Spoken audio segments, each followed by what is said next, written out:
The city of Flint, Michigan made national news in 2014 when its residents were experiencing a water crisis. For years, citizens of Flint would endure unimaginable circumstances when it came to a basic need.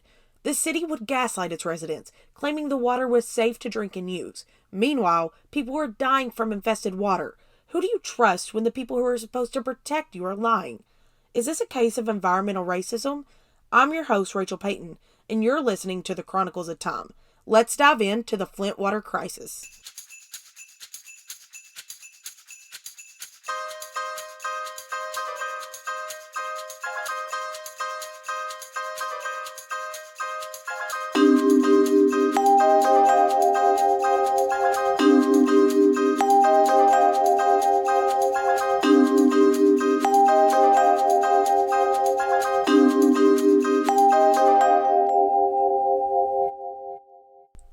Founded in 1819, just 66 miles away from Detroit, sits Flint, Michigan. The city got its name from the river it's located along, the Flint River. At one point, this city was a powerhouse. General Motors was actually founded in Flint in 1908. This had the city booming. In the 1950s, the town had the largest single manufacturing complex in the nation and eventually became the leading automotive producer. This meant lots of jobs. In 1978, the amount of General Motors jobs in Flint was 80,000. This gave the town its name of Vehicle City, a name it still holds today, even though the town is far from it. The town is completely unrecognizable to what it once was. In the 1980s and 90s, General Motors decided to relocate 11 of their Flint factories to Mexico, causing massive job losses. By 1992, there were only 50,000 General Motors jobs in Flint, 30,000 less than 14 years prior. President Ronald Reagan came to visit the struggling town and people who had recently lost their jobs. His advice to them was basically move states and find new jobs. Simple as that. And believe it or not, I think people took his advice because people sure did leave Flint. At one point, the city had 50,000 more rats than residents. The shutdown of the factories left the city in despair, and by 2002, the governor of Michigan, John Engler, declared the city in a state of financial emergency. Things were to only get worse in the following decades. The population is almost half of what it was in 1990. As of today, there is only one single General Motors assembly plant in Flint, creating only 5,000 jobs, 6% of what it once created. Real proud of what you came from, huh, General Motors? A 2021 report ranked Flint one of the poorest cities in Michigan. The median annual income is a mere $32,000. The city would find itself in a local government financial emergency in 2011. Flint was $30 million in debt and had to do something. The city decided to cut their police force in half, as well as switching their water supplier. The city's current supplier was Detroit Water and Sewage Department, but it was not feasible. To cut costs, they were going to have to make a switch to the KWA. But there was a problem. The pipelines for the KWA wouldn't be done being installed until 2016, another 5 years. They didn't have the kind of money to stick with the Detroit Water, so they needed to figure out a solution. For the meantime, they decided to get their water from the Flint River, but this plan to save a buck would prove to be disastrous. The city of Flint had once received their water from the Flint River, but due to growing population at the time, the city switched to Detroit Water to ensure there was plenty for the residents. That left the building, the Flint Water Service Center, which had treated the water, to sit primarily unused for nearly 50 years. After multiple warnings not to use the plant, city officials went ahead with the plans. The city had the option to add an anti-corrosion agent to the water, but they decided against it, saying they wanted to wait until 2 6-month monitoring periods had been completed. So, let's see if the water is safe to drink in a year, but in the meantime, go ahead and use it. By not adding the corrosion agent to the water, the city yet again saved money. But at what cost? The decision would prove to be deadly. And not to mention, the city was still using lead pipes. In 1986, Congress banned the use of lead pipes, but those already in use could remain. Today, lead pipes still serve nearly 20 million Americans. The city made its switch to the Flint River on April 24, 2014, and by May, residents were already complaining of their water tasting and smelling like sewage and having a brown color.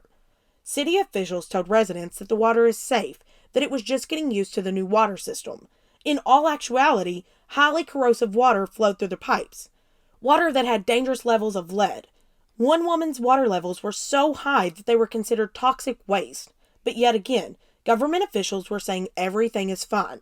And without testing the water, it really makes it fine in their minds. Lead exposure can cause nerve and brain damage and delay in development for children.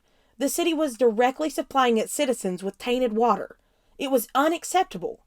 People began to develop rashes, hair loss, and get extremely sick. By August, there was E. coli detected in the water, and the city issued a boiling advisory. The General Motors plant even said it was going to stop using the water due to it corroding machinery. As of January 2015, the city became in direct violation with the Safe Drinking Water Act. The SDWA was passed in 1974 and has the Environmental Protection Agency, or the EPA, setting standards for the quality of water. The emergency manager in Flint refused to go back to the Detroit water system even after they offered to waive the reconnection fee. Too much pride to admit the city was wrong, perhaps? The state was finding out just how toxic the water was, yet still doing absolutely nothing. There was another outbreak happening in Flint. People were going to the hospital having symptoms of pneumonia. What they had was Legionnaire's disease, a severe pneumonia that was caused by breathing or drinking water that contaminated the Legionella bacteria. The city would refuse to admit the correlation between the water and the Legionnaire's outbreak, but I'll let you decide for yourself what you think. Leading up to the years of 2014, there were less than 15 cases per year of Legionnaires. In the year of 2014, there were 45, and in the year of 2015, there were 42, so you can decide. County officials drafted an alert to medical providers about the outbreak, but it was never sent.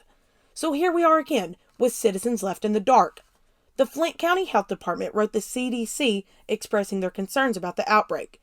But when the CDC reached out to the state health department, they told them they didn't need their help. Why would the state health department do that? Researchers for Virginia Tech stepped in to get information, because God knows the state wouldn't help their people.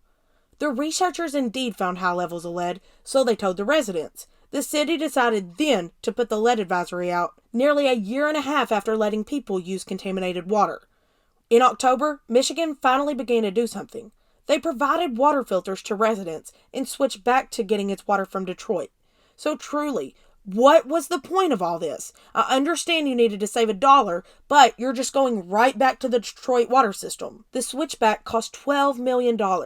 By December, the city was put under a state of emergency by the mayor of Flint. And less than a month later, the governor declared the state of emergency for the county.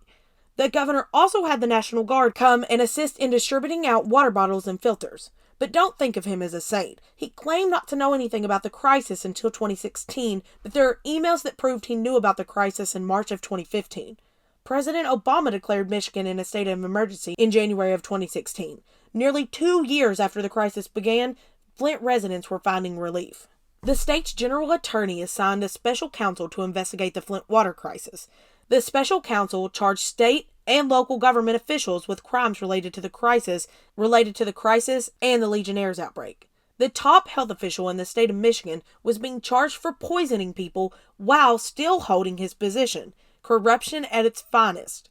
Ultimately, and not surprisingly, all the charges against him were dropped. The official death counts for the crisis is 12. In 2017, Flint promised to replace all pipes by 2020, but as of today, they are still not finished. A federal judge approved a $600 million settlement to the victims of the crisis in 2021. 80% of the settlement will go to children under 18 who it affected most. And as of 2023, the city ended bottled water distribution, claiming the water is safe to drink. But the state of Michigan said it will continue to distribute free water filters, replacement, and water testing kits. For residents, it's nearly impossible to trust that the water is clean, considering every level of the government has lied to them.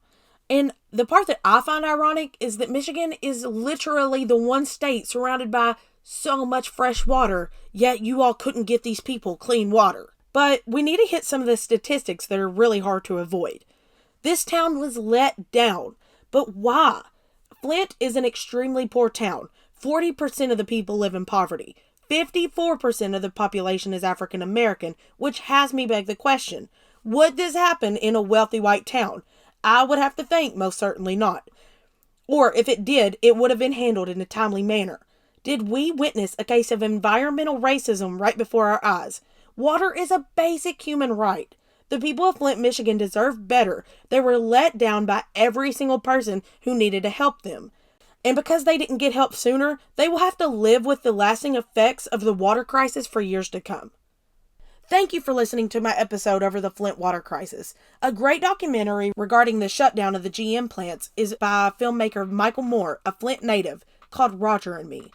If you want more content, check out my Facebook and Instagram page. Any comments, questions, suggestions, or if you just want to talk history, email me at thechroniclesoftimepodcast@gmail.com.